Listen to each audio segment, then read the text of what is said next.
فوتادا حسن شيخ فوتادا حسن شيخ فوتادا حسن شيخ فوتادا حسن شيخ عادي مدحدا iyo aflagaadeentooda kadib maanta xabsi ay ku jiraan oo ay ku hoyanayaan madaxweynaha dalka Xasan Sheekh Maxamuud ay aflagaadeeyeen balse booliska Soomaaliyeed oo raggan dhalinyarada xiray muxuu ka leeyahay isaguna ayda ama aflagaadada shakhsi hay'ad ama qaran loo geysto waa dambi cid kastana wixii hadda ka dambeeya meesha joogta loogu tagi doona talaabada laga qaadi doona dadku waxay isweydiinayaan aaday xurriyatul qowlki qof walba xurriyad ayuu leeyahay afayano xurriyatul qowlki meey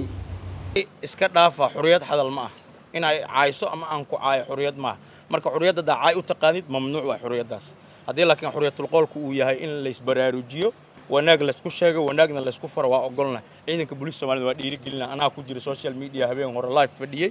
wanaaga cid sheegayso waa bogaadin waan ku awaal marinayna booliska Soomaaliyeed ayaa maanta shir jaraa'id ku qabtay magaalada Muqdisho waxay xabsiga dhigeen dhalinyaro u gaftay madaxda dalka gaar ahaan madaxweynaha dalka oo birmada Xasan Sheekh Qeesti ahayd u bedelay hees nooc kale ah oo aan la sheegi karin runtii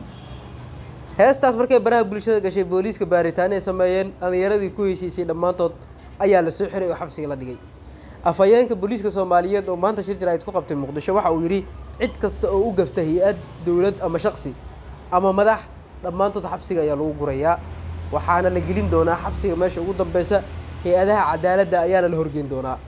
afayeenka markuu intaas yiri kadib warbaahinta su'aalo weydiisay oo ay kamid ahaayeen dadka liito oo aan awood badan lahayn oo kaliya miyad xirtaan iyo sidoo kale awday xurriyatul qowlki guud ahaan ka jirtay magaaladan balse afayeenka Soomaaliyeed jawaabku uu bixiyay ama afayeenka booliska jawaabta uu bixiyay midan ay noqotay wax badan oo bulshada Soomaaliyeed dhaxdeeda ka socdana loo baahan yahay in xal loo helo guud ahaan laamaha amniga ee kala duwan booliska Soomaaliyeed NISA iyo booliis military iyo dhamaan horeyna war saxaafadeed ay ugu soo saartay xeer ilaalinta maxkamadda ama xeer ilaalinta guud ee qaranka waxaan rabnaa inaan annagana digniinta sii adkayno la iima sheegin iyo horey uma maqlin maanta inay ku ekaato dhammaan cid kasta oo isticmaasho baraha bulshada ee kala duwan noocay rabtaba ha ahaato waxaa la farayaa inay ka foojignaadaan waxyaabaha xadgudubka ku ah diinteena suuban iyo dhaqankeena Soomaaliyeed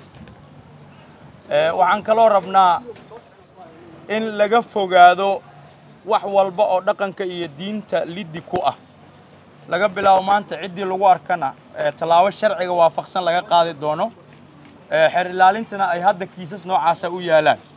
waxaan u mahadcelinaa qaybta guud ee booliska gobolka Banaadir oo horay kiisas noocaana intii qabatay maxkamadda geysay hadda xarunta aan joognay CID-na qayb kamid ah ku xiran oo dad la soo qabtay oo arimahaas loo soo qabtay maxaa kamid ah waxa ka mamnuuc ah caayda ama aflagaadada shakhsi hay'ad ama qaran loo geysto waa dambi cid kastana wixii hadda ka dambeeya meesha joogta loogu tagi doona talaabada laga qaadi doona isku dirka bulshada deegaanada kala duwan ee dalka cid walba abaabulaysa bulshada inay isku dirto ee live-ka u soo fariisanaysa wixii hadda ka dambeeya xeer ilaalintada waa ka furan yahay galalkooda talaabadaasna booliiska iyo laamaha amniga waxaa la farayaa goobta jooga inay ku soo qabtaan faafinta sawirada iyo muuqaalada anshax xumada ah dadka beejadkooda la yaqaano taageera dhaqankeena suuban inay ku xadgudbaan muuqaalada sawirada faafiya ayagana talaabo cad laga qaadi doona dhammaan laamaha amnigana way qabaan awaamirtaas goobta jooga in laga soo qabto sidoo kale faafinta sawirada iyo muuqaalada suurad xumeynaya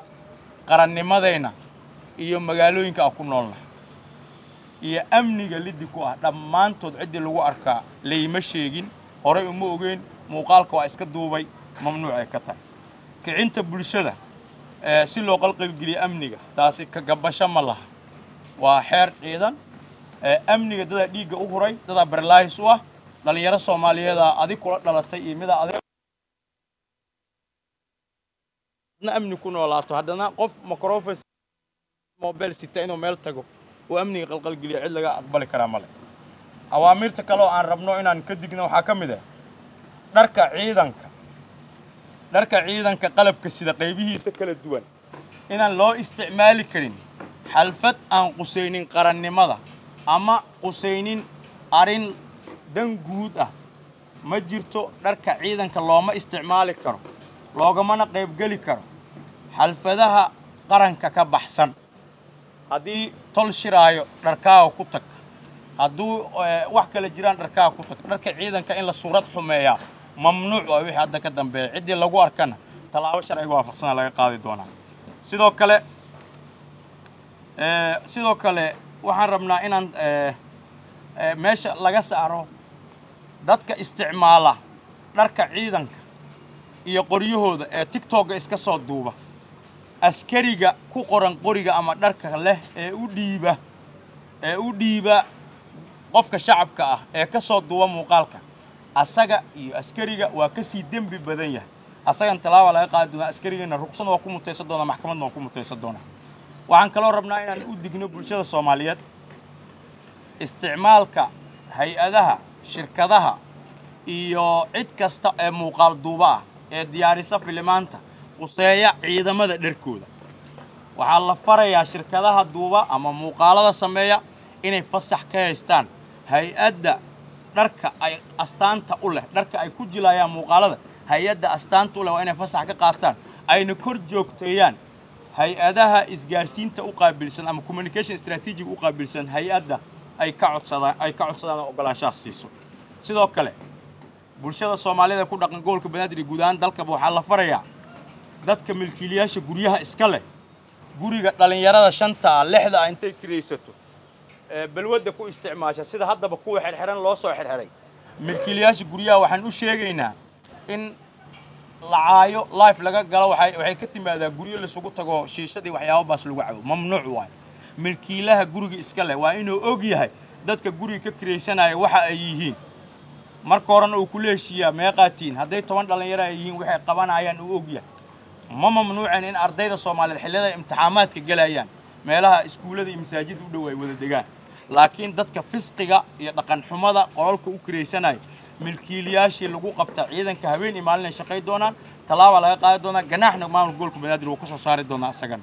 iska dhaafa xuriyad hadal ma ah in ay caayso ama aan ku caayo xuriyad ma marka xuriyadda daacay u taqaanid mamnuuc waa xuriyadaas haddii laakiin xuriyatul qowlku uu yahay in la isbaraarujiyo wanaag la isku sheego wanaagna la isku faro waa ogolna ciidanka booliska Soomaaliyeed waa dhiirigelina anaa ku jira social media habeen hore live fadhiyay wanaaga cid sheegayso waa bogaadin waan ku abaalmarinayna isla maanta Muqdisho waxaa mar kale lagu xiray dhalinyaro Soomaaliyeed